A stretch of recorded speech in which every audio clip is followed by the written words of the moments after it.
Okay, we got this 2003 Jeep Liberty here. It doesn't run well. It pops through the throttle body. Getting spider webs in it. Yeah, spider.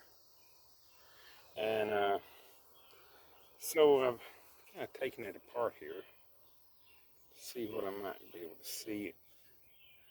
And all the rocker arms are on it. Now, that's that popping through the throttle body is an indication that the rocker arms have popped off. But in this case, they're all here. I haven't checked this side, but it has low compression on the right bank. Let's see if I can find my little compression reading. I'll leave it in here. Here we go. 180, 170, 180, 170, 150, 170.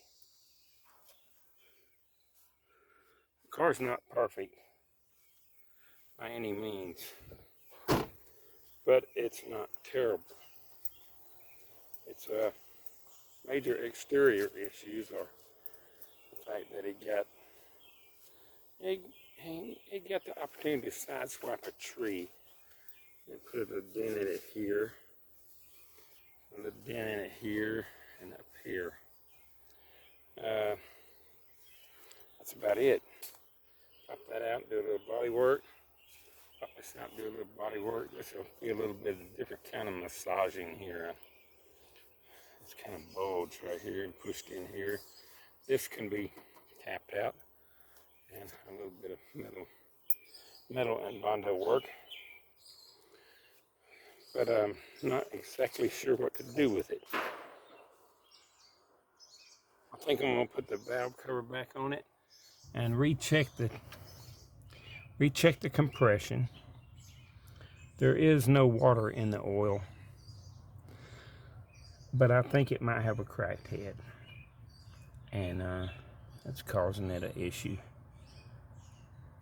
Just not sure. Next, I guess I'll